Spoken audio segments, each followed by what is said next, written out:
And a very happy Monday to you at 12:08 in the West. It's the John Phillips Show. Mr. Randy Wangs in Culver City. John, I finally finished listening to all 4 hours of Gavin Newsom's appearance on the Sean Ryan podcast, and I learned something. It turns out Gavin Newsom was tough on crime all along. But they're right about organized retail theft. They're right about these punks coming in and smashing and grabbing. Every single one of those sons of bitches should be arrested. Boy, he's trying to remake himself. I've been saying that consistently. I'm a merchant, man. You smash my window? No. I don't care about your childhood.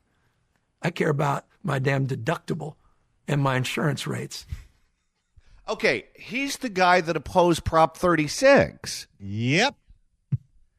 He's the guy that wanted to go with the legislative package that would have essentially done nothing. He's also the guy that decided that George Gascon should be a district attorney. And it's just hilarious to me because we live in such polarized partisan times that Democrats will believe him. I firmly believe that. Democrats will listen to him and go, yeah, he's tough on crime. Yeah, he wants to throw all those people in jail. Yeah, he supports measures that would force judges to put these people in prison. And reality just has nothing to do with anything. His side will believe him. 100%. So be prepared. When he runs for president, he is going to sound like a different person. And if you say Gavin Newsom did not support Prop 36, Gavin Newsom was the one who originally appointed George Gascon to be a district attorney and then endorsed him against a fellow Democrat in Los Angeles, they're going to say, no, he didn't. That never happened. And then the fact checkers are going to come out and declare it to be misinformation. But they're right about organized retail theft. They're right about these punks coming in and smashing and grabbing. Every single one of those sons of bitches should be arrested. It's like we live in bizarro world now. This isn't the guy that's been closing prisons left and right. He's also, this is another prediction, he's going to claim he never shut the state down during COVID. He's going to claim that children were in school the whole time. He's going to claim that he never shut the beaches down. He's going to claim that that all happened in Florida and not here. Well, it's interesting because the beginning of this 4-hour podcast that I tortured myself with started with a whole bunch of questions about COVID and the lockdowns and the vaccines. And while he didn't say that the state wasn't shut down, he'd like to point out that he says Florida shut down first, which is a little different.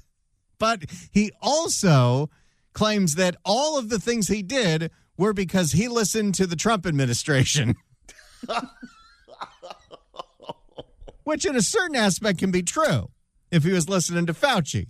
Yes, but the difference between where Fauci was and where everyone else was wide. And regardless of what the feds were saying in March of 2020, it was Gavin Newsom and Barbara Ferrer and Cecily Myart Cruz that kept the state locked down for a much longer time than any other state. But we live in a world where words mean nothing. So he is going to brand himself as the guy that kept the state open during COVID, as the guy that kicks the asses of criminals, as the guy who is going to get the insurance crisis back in line. And his team will believe it. It's wild, and you may have to be drunk to believe me, but just trust me on that. That's where we're headed. 800-222-5222 is the telephone number, 1-800-222-5222. Well, over the weekend, the mayor of Los Angeles, Karen Bass, was the toast of the town on the Sunday shows, where she hit them on CBS and ABC. And, Randy, it went about exactly as you would expect. Karen Bass sits down with ABC's Martha Radditz for a very uncomfortable interview where she tells you exactly what her viewpoint is on the entire subject of illegal immigration, and it should surprise nobody. Here is the interview that aired in its entirety on ABC News this Sunday morning.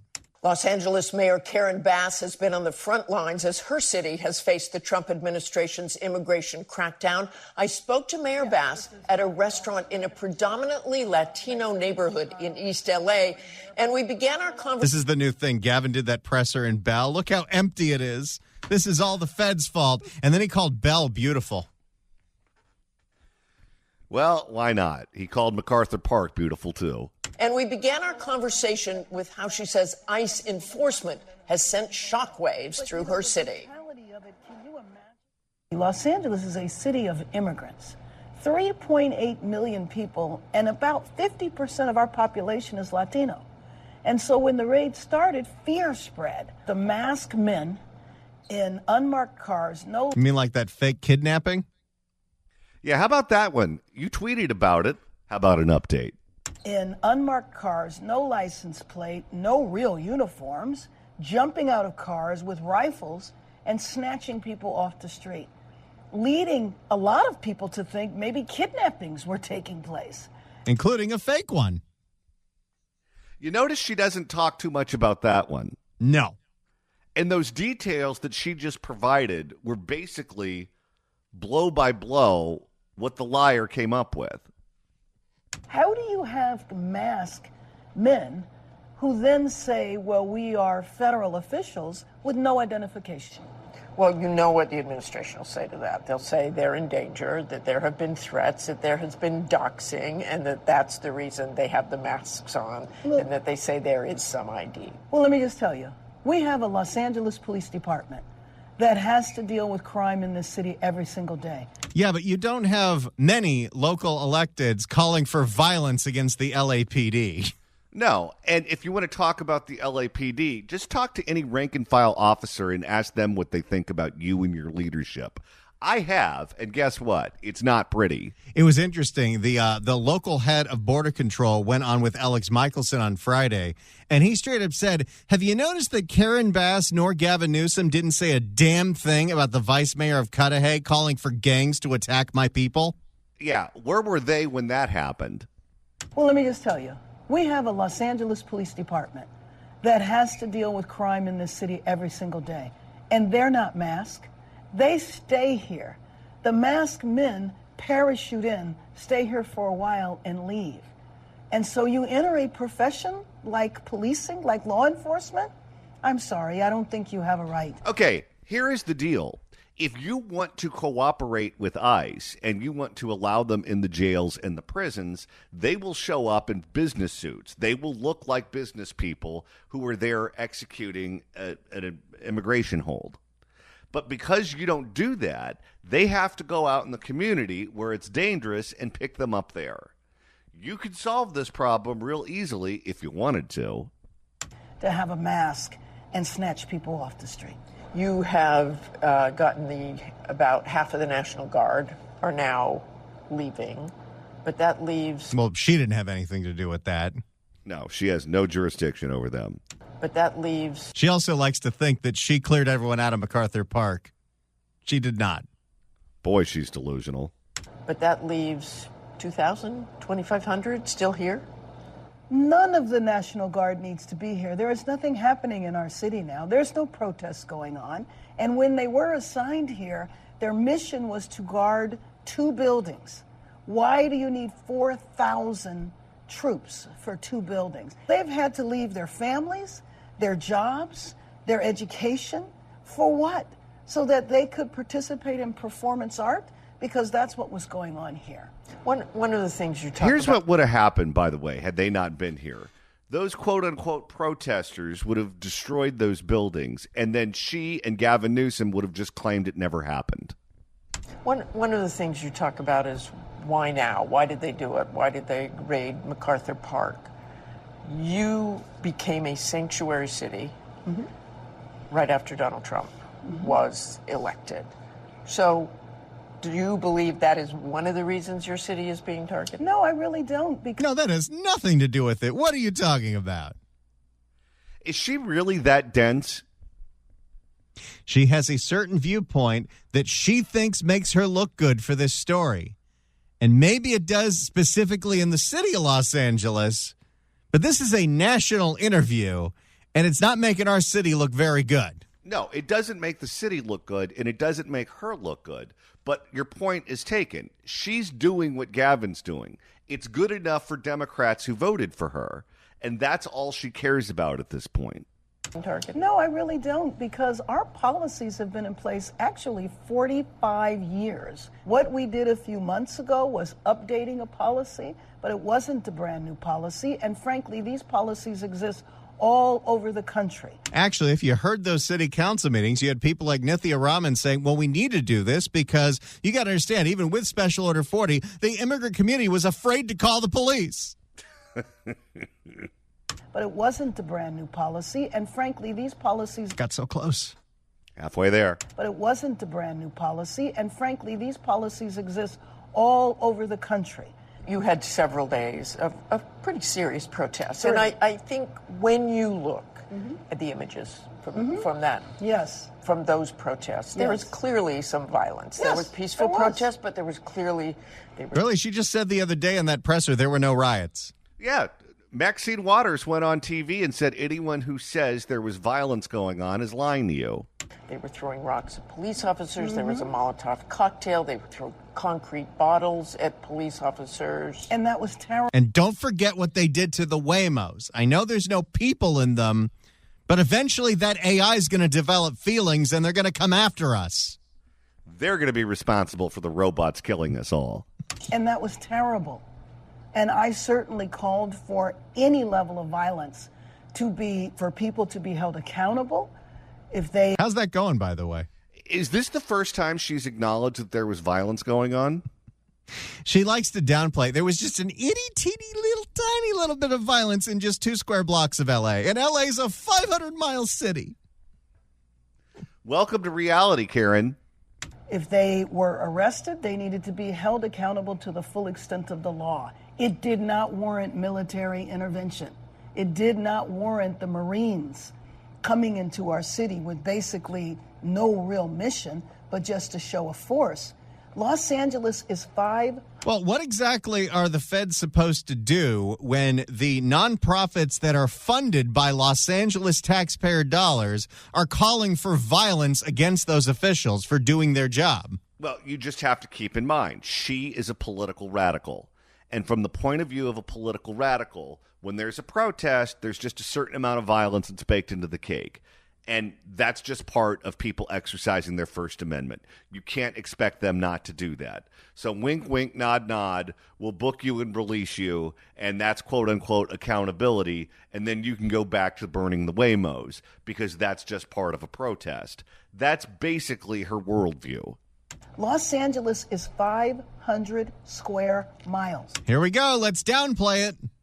It's just one tiny part that was burning. I mean, the entire city wasn't on fire.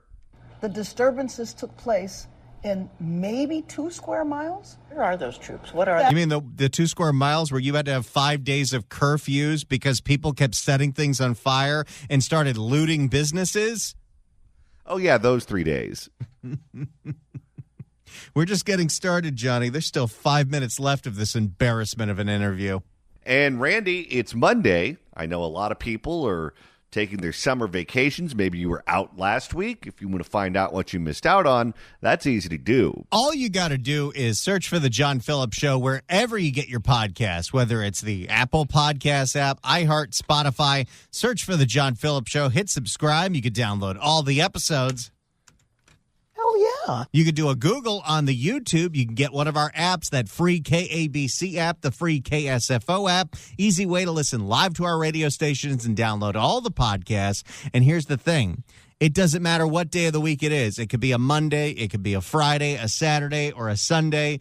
You could pretend with our podcast that it's a Tuesday, Wednesday, and Thursday. And if it's a Saturday, you can listen to us on the radio in Fresno. We are on KMJ in Fresno every Saturday from 2 to 3 for a special edition of the Fix California Hour. You can stream it at KMJNow.com, get the KMJ Now app, or if you're in the Central Valley, 580 on the AM dial, 105.9 FM. The Fix California Hour, Saturdays from 2 to 3 on KMJ. In the meantime, what do you say we make a couple of listeners very happy? Well, let's do that right now. 790 KABC welcomes Tribal Seeds with special guests, the Expandables, Mike Love, and more. It's all going on at the Pacific Amphitheater at the OC Fair on August 10th.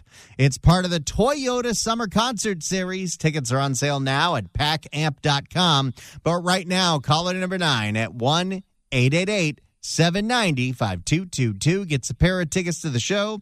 All concert tickets include admission to the OC Fair. Tickets furnished by the Pacific Amphitheater. Good luck dialing. Coming up next, we'll have more of Los Angeles Mayor Karen Bass's sit-down with Martha Radditz of ABC News, where she now is taking a play from the Gavin playbook, and she is trying to position herself as the chief foil for Donald Trump.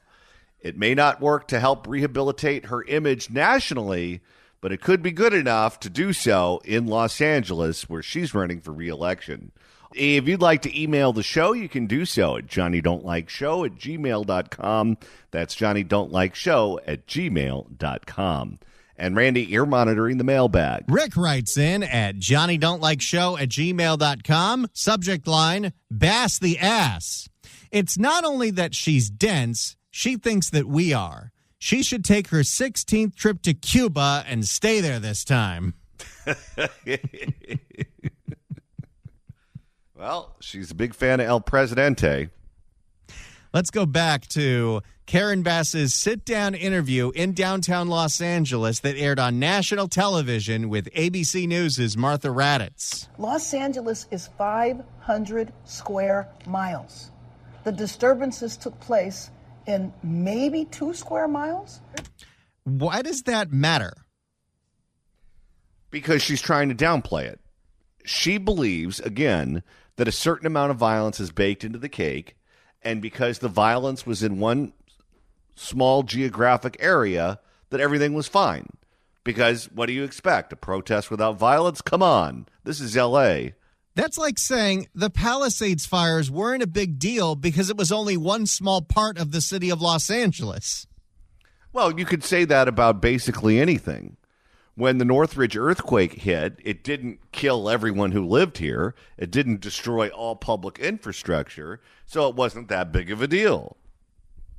Where are those troops? What are they doing? Well, the National Guard still has the same mission. If you drive by our 2 federal buildings, you will see them standing out there. But there's nothing going on in those federal buildings, so in my opinion, we are misusing taxpayers' dollars. Oh, now she cares about that. Yeah, well, it was after hours. There's no business going on in those buildings. Who cares if they tag them up? Who cares if they break all the windows? Who cares if they are able to breach security and get inside and take over the building? It's not that big of a deal. It's just a bunch of file cabinets. But this is the person who has bankrupted the city of Los Angeles with her nonsensical homeless programs that now cares about where your tax dollars go. Misusing taxpayers' dollars. We're $800 million in the hole because of her stupid homeless program that has shown no results. Thanks, Karen. And we are misusing our troops. When you look at the raids and the deportations, just tell me who you think should be deported. Is it just people who've been convicted of crimes? Well, according to our sanctuary policies, we don't want them deported either. No, according to our policies, we don't want anyone deported. That's who the policy is protecting. Well, if you want to start with the bad dudes, you'd have the exact opposite policy because you would allow ICE into the prisons and the jails. But if you won't allow them to deport people who are currently in prison or jail, then just exactly who are you willing to allow them to deport? Is it just people who've been convicted of crimes? You have, almost 1 million undocumented workers in Los Angeles.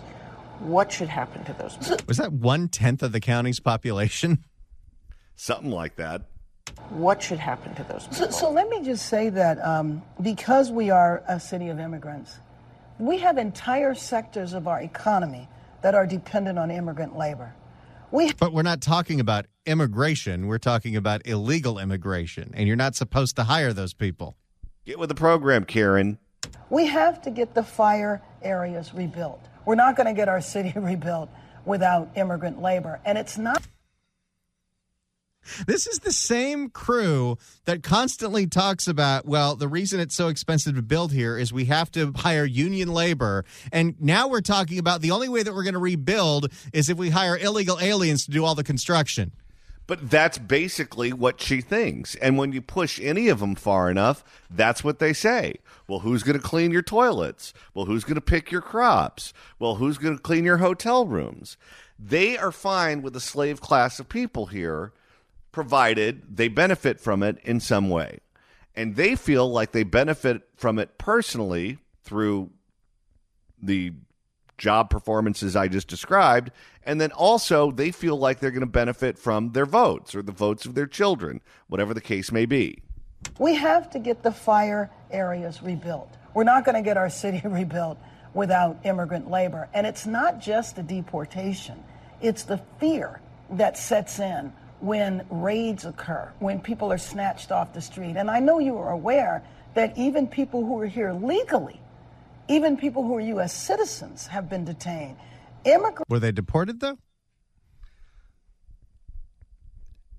She loves to rewrite history, and she loves to come up with certain examples. She won't cite a very specific example, but she likes to come up with examples of, well, we don't want people who are here illegally who deported, but they're not even deporting them. They're deporting people who are here legally. You know, there's all these examples. And again, I'm going to have to keep pointing this out because she's the one that elevated it by tweeting about it on her official Mayor of LA account. She totally fell hook, line, and sinker for the fake kidnapping story. Well, how many of these problems that we have experienced are because of hoaxes that Democratic politicians have put out? Remember the initial tweet that caused all hell to break loose over in, where was that, Paramount? When a Democratic assemblyman tweeted that there was a raid going on at Home Depot, and that wasn't true.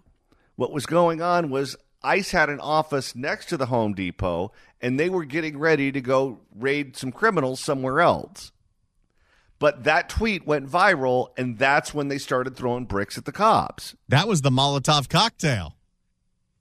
Immigrants who had their papers and were showing up for their annual immigration appointment were detained when they showed up doing exactly what they were supposed to be doing. So they should not. I guess someone's got a case of the spostas. She always does. Exactly what they were supposed to be doing. So they should not be deported. I don't think they so. should stay. Well, this is what a million undocumented. No, let me just tell you. What I think we need is comprehensive immigration reform. That doesn't mean anything. No, she's saying if you make them legal, then they're no longer illegal. So that solves the problem. What I think we need is comprehensive immigration reform.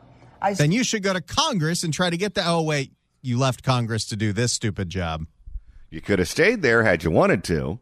I served in... No one would have been pissed that she was in Ghana if she was a sitting member of Congress when the fires broke out. Not one person would have even noticed. I served in Congress for 12 years. And didn't get it. That is correct. Fact check, true. I served in Congress for 12 years. And didn't get it. And didn't get it. And why didn't we get it? I mean, after I left, there was an immigration reform bill that had bipartisan support. That was 2024. You were in Congress for 12 years, including times where you had all the houses. You had the Supreme Court, you had the presidency, you had Congress and the Senate, and nothing. Well, at one point, they had a Republican president who wanted it. When George W. Bush was there and he was pushing for amnesty, it was a bipartisan crew that killed it, including a lot of people that are still there, like Bernie Sanders. There was an immigration reform bill that had bipartisan support. This was during the campaign. The president decided he didn't want to have it happen because he didn't want immigration reform to happen where he didn't take credit for it. But back to that question of undocumented workers. I'm thinking back, and a Border Control agent once said to me, as we saw migrants during a very bad time for so many migrants coming across when Joe Biden was president, and you know that, just massive numbers. Yes. And I said, do you feel bad for these people? And the border agent said, you know what, I do, but I also know they're cutting in line in front of those people who want to do it legally in the right way. Let me just tell you that the people that make that trek, many of whom walk from Central America and even South America. Here we go. Start the violins. Up to our border, risk their lives. I don't believe that all of these people are sitting at home dreaming of coming to Los Angeles. They're coming here out of desperation. Well, they also heard that you're giving away everything in this city, including this state, with free health care. Thanks, Karen. Look, go back to Joe Biden again, okay? There was hundreds of thousands of people crossing that border. Right. When you look at that border today, is there anything good you think the administration has done in these 6 months at the border? Well, I will heap praise on the administration for the first 6 months in Los Angeles with the fires. The question was about the border? But she, for whatever reason, wanted to shift it to the fires? If you ask me, is there anything that they have done good in terms of immigration? I don't know. I don't think so. I think that the viewpoint... How about the border being closed? It was wide open all through the Biden administration, and before, we were told it was impossible to close the border, and they closed the border lickety-split. I think that the viewpoint has been punitive, has been let's make it as miserable as possible so that these people don't come. Are you having conversations with the Trump administration about this? I have not recently. I have put in a request, and I hope to. I will always... Do you think it goes straight to voicemail? Oh. I don't even think they let it ring once. What do you think, on the White House cell phone, what do you think Karen Bass's name is listed as? Mother Goose. If you're feeling down, if you're feeling blue, let's get help for you. Let's be open to a conversation. So even with the guard here, they've had no conversations. I want to work with the administration to solve this problem. Really? Because every press conference, like, I'm not going to change any of my policies. You get all your people out of here. No more enforcing your federal laws. That's pretty much the attitude that she has always had. She doesn't want to cooperate with the feds. Gavin doesn't want to cooperate with the feds. For whatever reason, they think that the role of government, or the role as a local office holder, a state office holder in the case of Newsom, is that the federal government has to listen to them and do what they want. And that's just not how it works. We have the World Cup in 11 short months here. She dropped a D. That's nice for once. We have the World Cup. The World Cup. Close enough. We have the World Cup in 11 short months here. We have the Olympics and Paralympics coming in 3 short years. I know that these games are very important to the president, and I look forward to working with him. And we have an extreme difference on this issue, but there's many issues for us to work on, and I will continue trying to outreach to the administration and hope that at some point they'll be responsive. Yeah, I don't know if that's going to work while you keep demonizing federal law enforcement. No, you can't compartmentalize things. You can't say you're a Nazi and an ogre, but please give me money because we love you. Can't do that. The Fix California Hour coming up after the news at 1. Katie Grimes, the editor of the California Globe, joins us, so make sure you stick around for that. Right now, we're going through the sound of Los Angeles Mayor Karen Bass's sit-down with ABC News. How does this end? How do you see the next 6 months, the next 2 years for immigrants in your city? Well, I am just hoping that this reign of terror ends. I'm hoping that the military leaves because they were never needed here to begin with. I'm hoping that we can get back to normal. I'm hoping that the next time I come to this restaurant that it will be filled because people won't be afraid to come here. Here's what you need to know about Karen Bass. Karen Bass looks like a businesswoman. She always wears the pantsuits. She always has them perfectly pressed. She talks like a kindergarten teacher. She looks like a well put together professional. She's been in Congress for a long time. Before that, she was in the state assembly. She was speaker for a period of time when she was in the state legislature. She has a good look. However, just because she looks like she's the CEO of a business doesn't mean that she doesn't hold boutique and extreme political beliefs. Because think about this. At some point, the AOCs of the world and the Jasmine Crockett's of the world and all of the radicals that you currently see in the United States Congress, they're going to get older. And as they continue to serve in Congress, they're not going to dress like radicals. They're not going to talk like radicals. They're going to talk like the people around them. But they're going to still hold those political beliefs. When Karen Bass was younger, she was an AOC of her day. She was a Jasmine Crockett of her day. And she decided at a certain point, as they did, that it's easier to influence the system from within than from on the outside. That's what she did, and she made a career of it. So when you see her, it's easy to connect dots that aren't there and say, okay, she looks like a moderate person. She looks like someone who isn't going to do extreme things or hold extreme beliefs, because look at her. I mean, she looks like someone who would lay me off. She looks like someone who would sit down in front of a board of directors and tell them how the company is doing. However, that's not reality. She is the same radical that she was when she was enamored with Fidel Castro and traveling down to Cuba. And that's the reason she didn't get the vice presidential nod from Joe Biden. That information was unearthed by Kamala Harris and Kamala Harris's team. They were the ones that found that and put that in the public domain. But it's all true. And it's true because that is fundamentally who Karen Bass is. She was fine with those protesters and what they were doing. When she calls on law enforcement to shut it down, she wasn't calling for jail time. She wasn't calling for them to be punished. She was calling for accountability, which by her definition means catch and release, send them back out there after you book them, and let them burn something else down. That's basically where she stands on the subject. That's why she doesn't want the National Guard. That's why she doesn't want the military. That's why up until, I guess, Martha Radditz confronted her, she didn't even want to acknowledge there was any violence going on or destruction of public property. If you're once a radical, unless you have a conversion, you were always a radical. Just because you look different, just because you dress different, just because you speak differently, doesn't mean you've changed your political beliefs. Unless you've thought it through and seen the error in your ways, you're the same person as you were when you were young. And that's the case with Karen Bass.